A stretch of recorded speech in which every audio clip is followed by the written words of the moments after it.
Hey there, welcome back to another video. This time around, it is my review of the 1999 horror film Sleepy Hollow.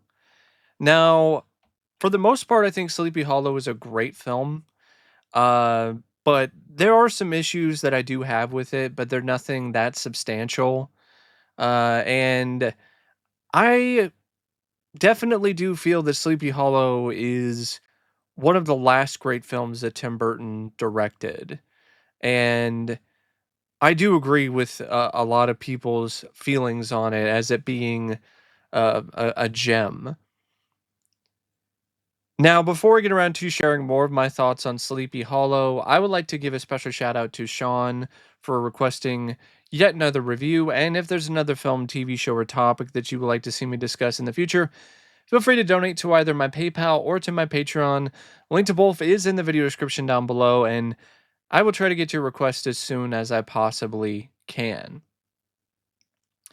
Now, Sleepy Hollow actually didn't start out as a Tim Burton film. It was actually a Kevin Yeager film. Kevin Yeager was attached as the director for this film when Andrew Kevin Walker's screenplay was initially bought by the studio in 1993 by Paramount. And Paramount's initial plan for the film was to make a lower budgeted slasher film. And something happened when it comes to Kevin Yeager and disagreements between him and the studio, and the film didn't get made, and it got put into the turnaround, and Yeager wound up leaving the project or got let go. I think he just left the project willingly because he still wound up becoming an executive producer for the version of the film that actually did get made. And eventually, because there was an opening for director, and Tim Burton's schedule was opened up, Paramount pitched it to Tim Burton. Tim Burton really liked the script. He decided to sign on, and that's why Sleepy Hollow became a blockbuster film. Because prior to that, it was a lower budgeted affair. And Kevin Yeager, he still got to work on the film as a makeup effects artist and still made his mark on the movie regardless. But I would have honestly been intrigued to have seen what his vision for the film would have been. Because I honestly have a soft spot for Kevin Yeager because I feel sorry for him. I have a lot of sympathy for him when it comes to his experience in the industry just trying to get a film of his made. He was initially hired as the director of Hellraiser 4, Bloodline, and he turned in his final cut. The studio hated it so much that they completely butchered what he did. They even replaced him with a total hack of a filmmaker in Joe Chappelle to do all these reshoots. He took his name off the film. Then he got another opportunity, seemingly, to do Sleepy Hollow, and that didn't happen either. So I honestly do feel for him. And a lot of times, makeup effects artists actually do turn out to be pretty decent directors. Chris Walas, I thought he did a fantastic job with The Fly 2. And I think Stan Winston did some nice work with Pumpkinhead. So it would have been cool to see what Kevin Yeager's take on a horror film would have been. But we got Tim Burton, and I think that's cool too, because Tim Burton, it was really fun to see Tim Burton completely unhinged with Sleepy Hollow, because yet again, he had a massive budget to work with, which led to a giant sandbox for him to play around with, like what he did with Batman Returns. And that's why you were able to have all these huge sets and elaborate set pieces and all this stuff that's shot on sound stages. And you really were able to take a lot of Burton's imagination, then put it on screen in a way that was just really striking and memorable, because of the fact that you have this bigger budget to work with, and also because of the fact that Burton is the director. This is a darker, edgier film than a lot of Burton's filmography. And so getting an opportunity to see Burton even more unhinged, doing an R-rated movie was a genuine treat. And I think Burton's direction in this is tremendous. He is a terrific director, at least in his prime. Sleepy Hollow, in a lot of ways, kind of stands out from some of his other films in his filmography because of the fact that it is R-rated, it is edgier, it is darker, it is more vicious. So you see a lot of Burton's horror sensibilities, and you see them come to the screen in a way that is just not held back by a PG-13 rating or a PG rating. So he's really allowed to go into some really dark places, and it's a lot of fun. Also, I feel that his direction when it comes to the action sequences in this is the best direction that he's ever done when it comes to action in any of his films, because he's not really an action director. He's had films like Mars Attacks and Planet of the Apes remake and some other movies that have had action bits in them, but he's not really an action filmmaker.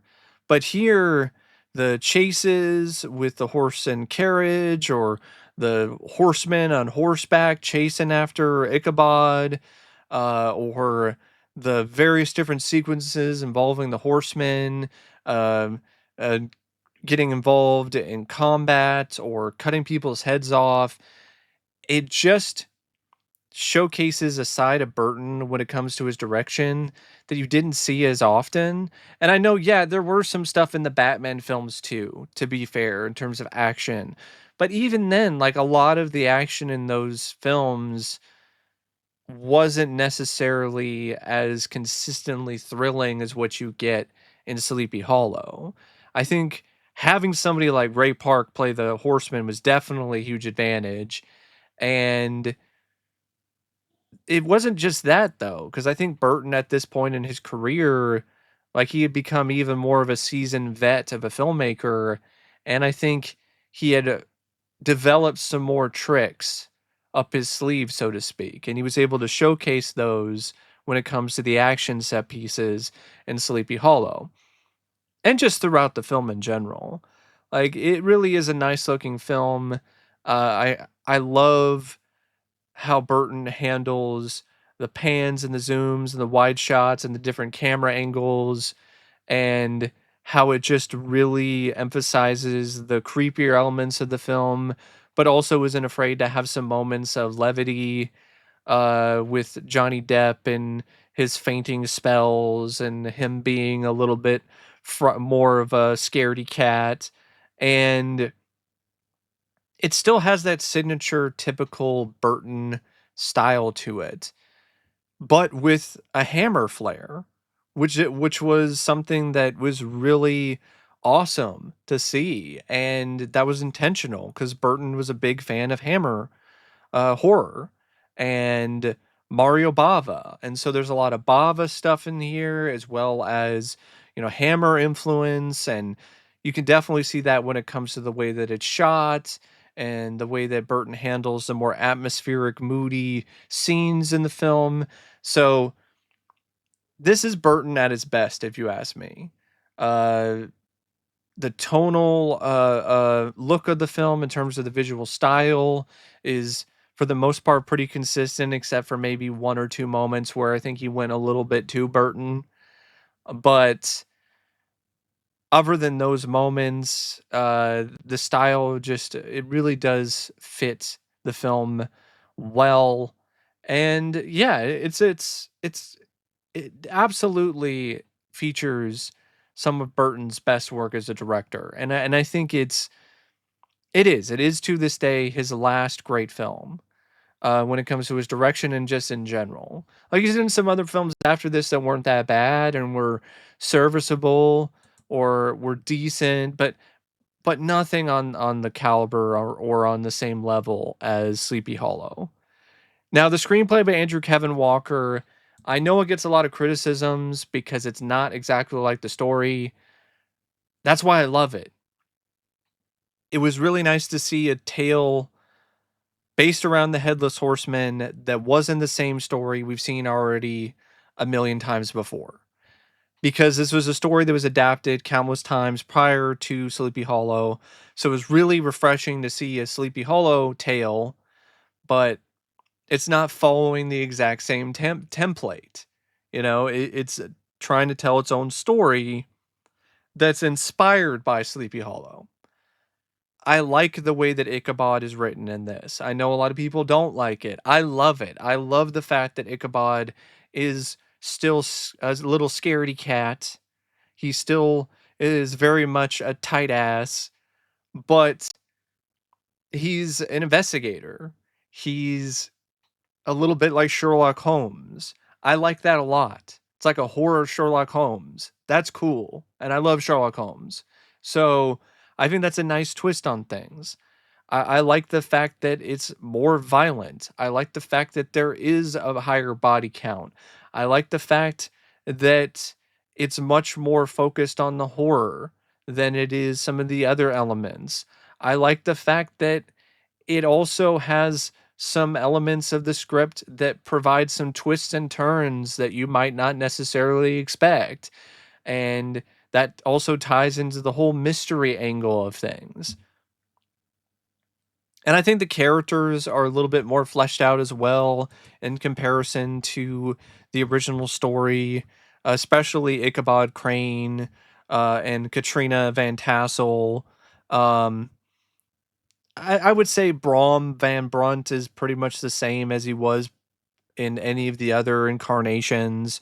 Same thing goes for the Headless Horseman, but there's still a little bit extra that's added there in terms of the Headless Horseman being controlled by somebody else. And there are moments of comedy in this as well, and most of the time it kind of works. Like the way that Ichabod is reacting to seeing the horseman for the first time. The next day, he's just completely beside himself. Or when he faints, he has his fainting spells, or stuff like that.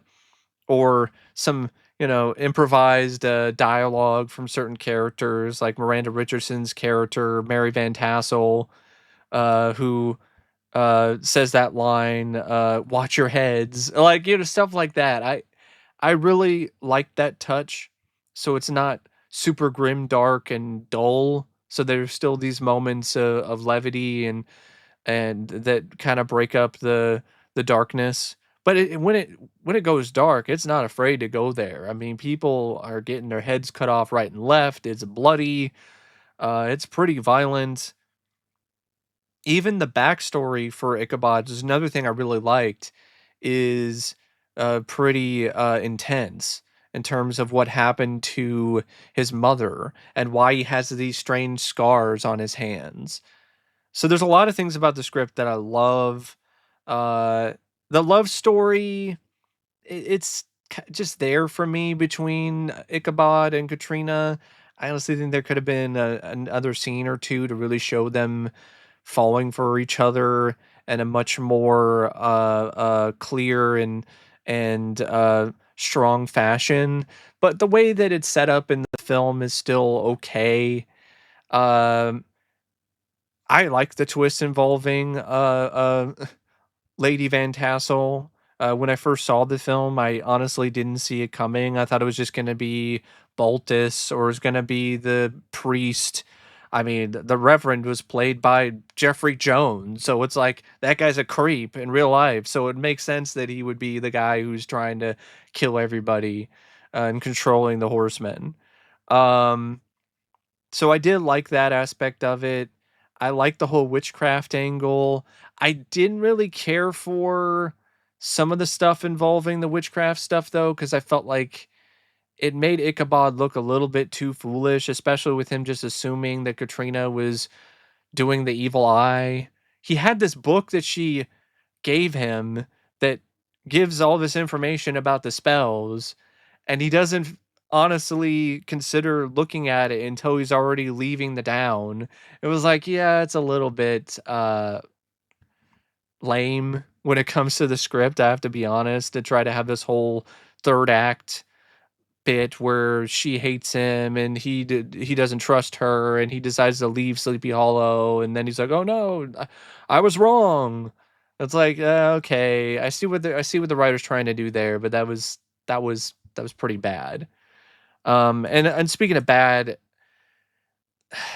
I like a lot of stuff involving the Headless Horseman in terms of how the Headless Horseman rides out of this creepy tree and he hides the heads inside of it, and the horseman has this whole different sort of backstory that's connected to a Lady Van Tassel, and I like that a lot. I like the look of the Headless Horseman. I think a lot of the stuff involving the Headless Horseman when he's attacking people and cutting off heads, it's pretty epic. It's genuinely pretty badass. But what I don't like is the random Burton isms when it comes to the Headless Horseman character. Specifically, Christopher Walken riding around on horseback and going, rah, rah. Well, that was just silly. It was really silly. And so was a lot of the stuff involving the horseman when he has his head. Like, the casting is good. The execution is not. I mean, at least give Christopher Walken a few lines of dialogue instead of going, rah! Like, that was just, it was silly. It was really silly. It was the wrong tone, the wrong overall feel and vibe for the film.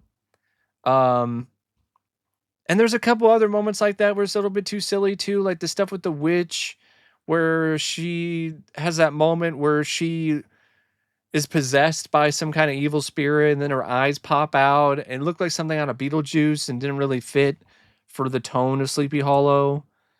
So there are some moments when it comes to the script where the tone is definitely inconsistent, but they're not that common. So for the most part, it's pretty consistent when it comes to its tone. I love the whole steampunk forensic sort of stuff that Ichabod is doing. And I even like some of the other characters as well. Like I really like this this character named Masbath, who is helping Ichabod with these investigations.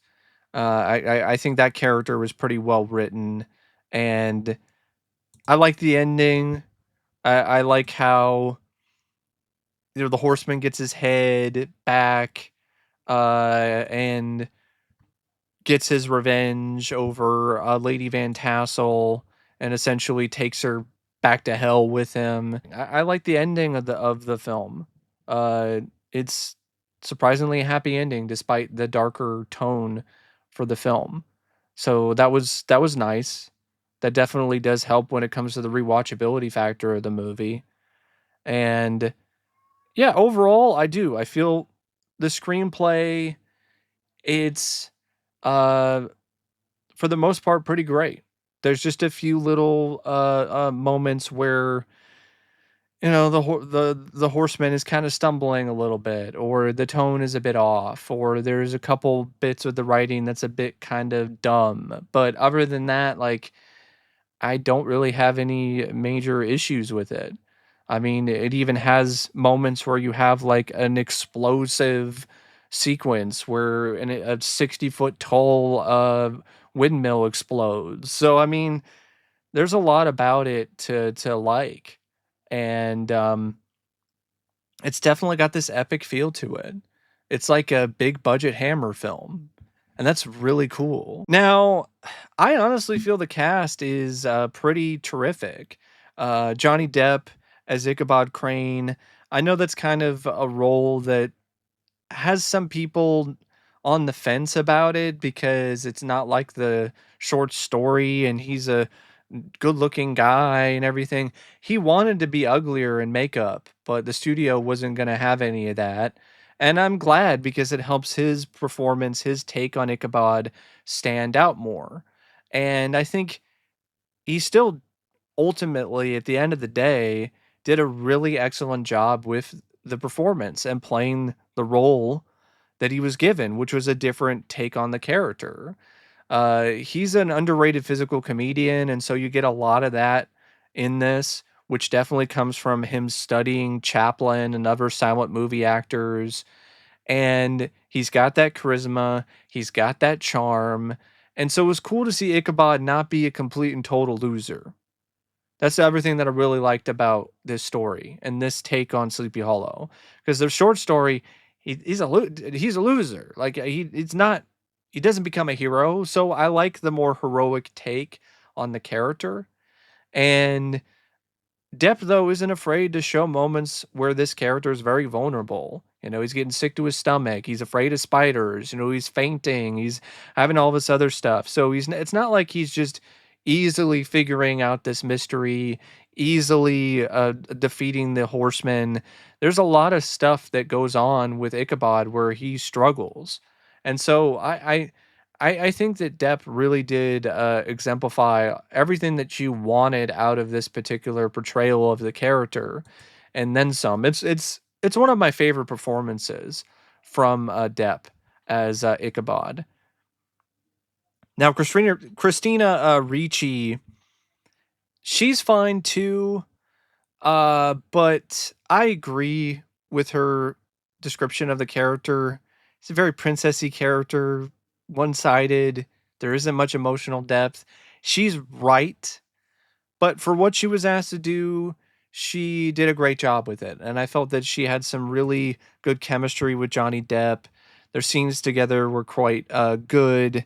And yeah, it's not the best character in terms of the writing, but Ricci, she's a good enough actress to still make the character into something that works despite the bare bones that she's working with. Miranda Richardson is Lady Van Tassel, who turns out to be the villain or the villainess. She was so much fun to watch in this. She's chewing up the scenery, but she's doing it in a way that you can tell that she's having a blast with it. So I loved it. She also improvised some of her lines. Just a fun role for Miranda Richardson to sink her teeth into. Michael Gambon, he's pretty good as Baltus. Uh, Pretty straightforward, kind of one note role as well, but he does a good job playing the character and being the stuck up guy who in a lot of ways he's been using the town, and in a lot of ways he's the red herring, so he does a great job making you think that he could be the one that's behind these murders because he seems like a guy who's very selfish and definitely full of himself. um Casper Van Dien is Brom Van Brunt. He's not in it a lot, but I think that's for the best because Casper Van Dien is not the best actor. So this is kind of Van Dien at his best because a lot of his acting in this is just him doing stuff physically, him doing a lot of the stunts, him getting involved in a fight with the Headless Horseman, and having like very little and very few lines of dialogue. And he makes the most out of it. I mean, the fight between him and the Horseman is pretty awesome. And Van Dien deserves a lot of extra credit because of the fact that he broke one of his fingers shooting that scene. So, I mean, any guy who's going to break bones shooting a scene deserves some serious credit. Jeffrey Jones, he plays a corrupt pastor who I wish got his head cut off by the horsemen. But you know, it is what it is.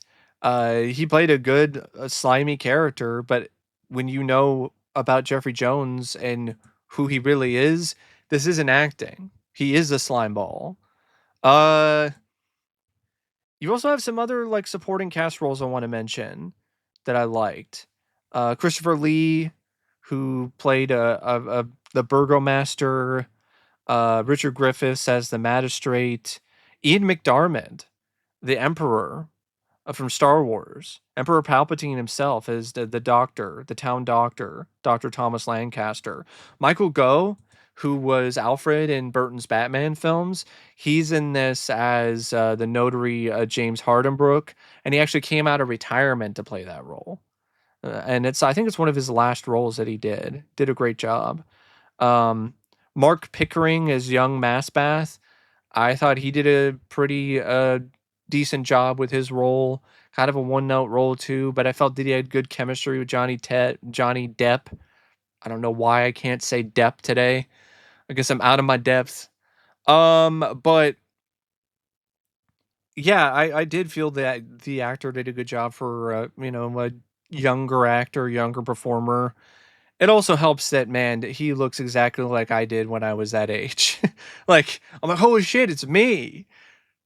I'm starring in this movie along with Johnny Depp and Christina Ricci. Cool. Um, you also have Lisa Marie, who plays Ichabod's mother in the flashbacks, and Ray Park as the headless horseman. Um, cannot sing his praises enough. Ray Park is an incredible stuntman, and his work in this is definitely some of his best. And yeah, Christopher Walken. I love Christopher Walken. The casting isn't the problem. It's what Burton has him doing that's the problem. And honestly, kind of the makeup. Like just wild hair, like he stuck his finger in a light socket, blue contacts and sharp teeth. Why? Why does he have to look like that? That honestly isn't scary to me. It just looks silly. But that's just my take on it. I know a lot of people are really scared by that look. I'm not one of them. I never have been. Now, other aspects of the film that are noteworthy are, the cinematography by Manuel Lubezki.